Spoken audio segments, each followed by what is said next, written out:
नमस्कार बंधुगण जय जगन्नाथ आपण मानू आउ एक नूतन अध्याय अनेक अनेक स्वागत। आज वीडियो रे आमे माने विज्ञान क्विज विषय रे आलोचना करिबा। तो चलंतु आ विलंब न करी वीडियोटी को स्टार्ट करिबा। तेबे बंधुगण प्रथम प्रश्नटी हेउची मनीष शरीर रे हाड़ संख्या केते? ऑप्शन ए 206 टी, ऑप्शन बी 216 टी, ऑप्शन सी 306 टी।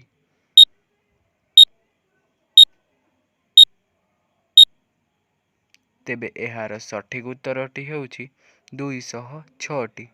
जिबा परवर्ती प्रश्न पाखु। मनीष शरीर रे साधारण रक्तचाप केते? Option A 120/70 mmHg, option B 100/80 mmHg, option C 120/80 mmHg।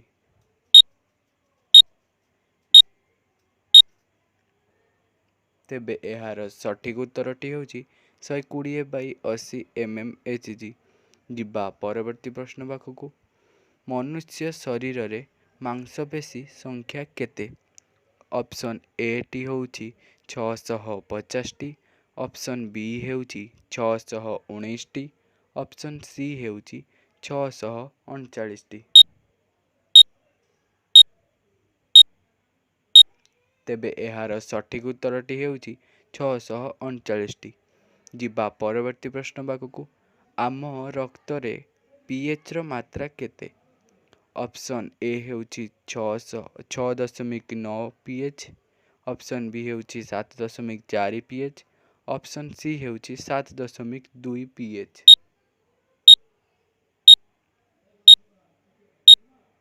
तेबे एहार सठिक उत्तरटी हेउची 7.4 पीएच। जिबा परवर्ती प्रश्न पाखु। आम मुहरे हाड़ संख्या केते? ऑप्शन ए हेउची 14 टी, ऑप्शन बी हेउची 19 टी, ऑप्शन सी हेउची 15 टी।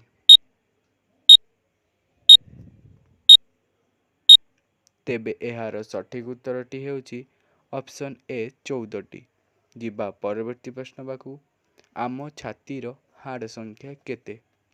ऑप्शन ए टी हेउची 25 टी, ऑप्शन बी हेउची 30 टी, ऑप्शन सी हेउची 29 टी। तेबे एहार सठिक उत्तरटी हेउची ऑप्शन ए 25 टी। जिबा परवर्ती प्रश्न पाखु। नवजात शिशुर हाराहारी ओजन केते? ऑप्शन ए टी हेउची 5 किलो, ऑप्शन बी टी हेउची 3 किलो, ऑप्शन सी टी हेउची 2.5 किलो।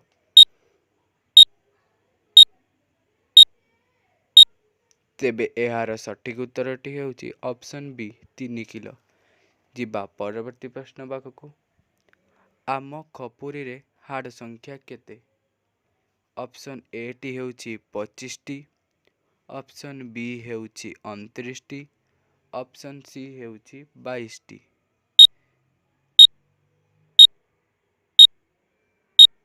तेबे एहार सठिक उत्तरटी हेउची ऑप्शन सी 22 टी। जिबा परवर्ती प्रश्न पाखु।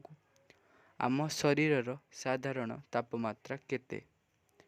ऑप्शन ए हेउची 96.3 डिग्री फारेनहाइट, ऑप्शन बी हेउची 98.4 फारेनहाइट, ऑप्शन सी टी हेउची 99.6 डिग्री फारेनहाइट।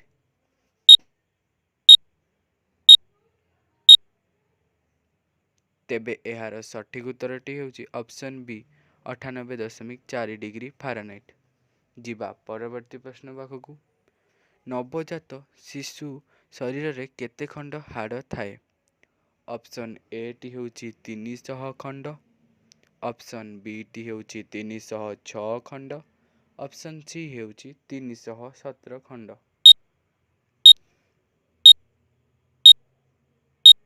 तेबे एहार सठिक उत्तरटी हेउची ऑप्शन बी 306 खंड। तेबे बंधुगण आज भिडियो एतिकी। आशा करुच्ची भिडियोटी आपण मानकु भल लगिथिबो। भिडियोटी भल लगी भिडियो को लाइक करूँ, चैनल को सब्सक्राइब करी पाखरे थिबा बेल आइकन को प्रेस करूँ। से पर्यंत रहुछि। नमस्कार। जय जगन्नाथ।